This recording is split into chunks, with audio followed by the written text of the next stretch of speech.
Nyarlathotep by H.P. Lovecraft.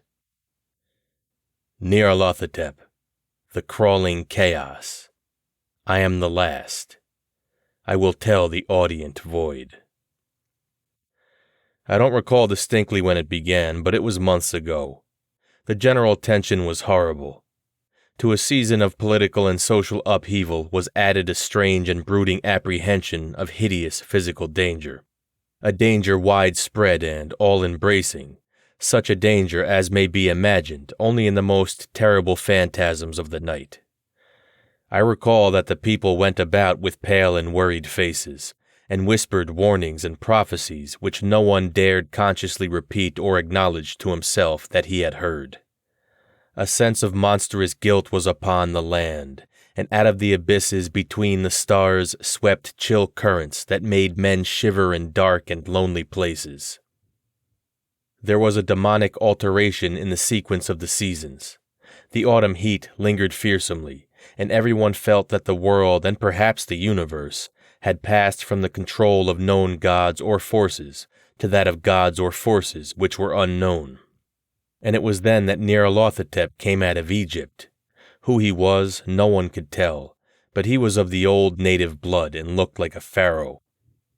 The fellaheen knelt when they saw him, yet could not say why. He said he had risen up out of the blackness of 27 centuries, and that he had heard messages from places not on this planet. Into the lands of civilization came Nyarlathotep, swarthy, slender, and sinister, always buying strange instruments of glass and metal, and combining them into instruments yet stranger.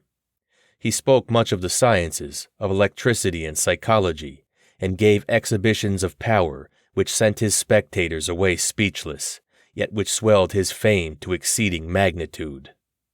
Men advised one another to see Nyarlathotep, and shuddered. And where Nyarlathotep went, rest vanished, for the small hours were rent with the screams of nightmare. Never before had the screams of nightmare been such a public problem. Now the wise men almost wished they could forbid sleep in the small hours, that the shrieks of cities might less horribly disturb the pale, pitying moon as it glimmered on green waters gliding under bridges and old steeples crumbling against the sickly sky. I remember when Nyarlathotep came to my city, the great, the old, the terrible city of unnumbered crimes.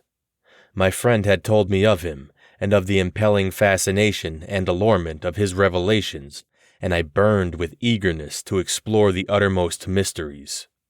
My friend said that they were horrible and impressive beyond my most fevered imaginings, that what was thrown on the screen in the darkened room prophesied things none but Nyarlathotep dared prophesy, and that in the sputter of his sparks there was taken from men that which had never been taken before, yet which showed only in the eyes. And I heard it hinted abroad that those who knew Nyarlathotep looked on sights which others saw not. It was in the hot autumn that I went through the night with the restless crowds to see Nyarlathotep, through the stifling night and up the endless stairs into the choking room. And shadowed on a screen I saw hooded forms amidst ruins, and yellow evil faces peering from behind fallen monuments.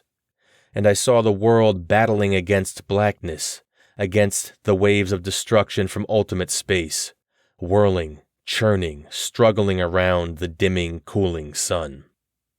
Then the sparks played amazingly around the heads of the spectators, and hair stood up on end, whilst shadows more grotesque than I can tell came out and squatted on the heads. And when I, who was colder and more scientific than the rest, mumbled a trembling protest about imposture and static electricity, Nyarlathotep drave us all out, down the dizzy stairs into the damp, hot, deserted midnight streets. I screamed aloud that I was not afraid, that I could never be afraid, and others screamed with me for solace. We swore to one another that the city was exactly the same and still alive, and when the electric lights began to fade, we cursed the company over and over again and laughed at the queer faces we made. I believe we felt something coming down from the greenish moon, for when we began to depend on its light, we drifted into curious involuntary formations and seemed to know our destinations, though we dared not to think of them. Once we looked at the pavement and found the blocks loose and displaced by grass, with scarce a line of rusted metal to show where the trams had run. And again we saw a tram car, lone, windowless, dilapidated, and almost on its side. When we gazed around the horizon, we could not find the third tower by the river, and noticed that the silhouette of the second tower was ragged at the top. Then we split up into narrow columns, each of which seemed drawn in a different direction. One disappeared in a narrow alley to the left, leaving only the echo of a shocking moan. Another filed down a weed-choked subway entrance, howling with laughter that was mad. My own column was sucked toward the open country, and presently felt a chill which was not of the hot autumn. For as we stalked out on the dark moor, we beheld around us the hellish moon-glitter of evil snows. Trackless, inexplicable snows, swept asunder in one direction only, where lay a gulf all the blacker for its glittering walls. The second column seemed very thin indeed as it plodded dreamily into the gulf. I lingered behind, for the black rift in the green-litten snow was frightful, and I thought I heard the reverberations of a disquieting wail as my companions vanished, but my power to linger was slight. As if beckoned by those who had gone before, I half floated between the titanic snowdrifts, quivering and afraid, into the sightless vortex of the unimaginable. Screamingly sentient, dumbly delirious, only the gods that were can tell.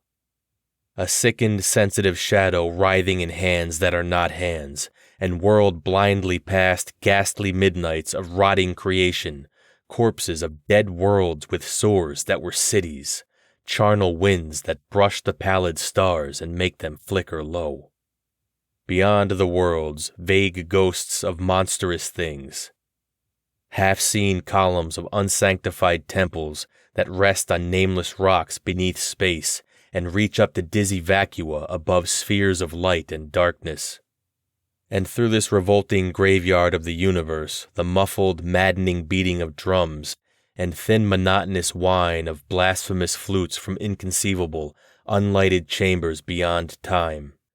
The detestable pounding and piping whereunto dance slowly, awkwardly, and absurdly the gigantic, tenebrous, ultimate gods, the blind, voiceless, mindless gargoyles whose soul is Nyarlathotep.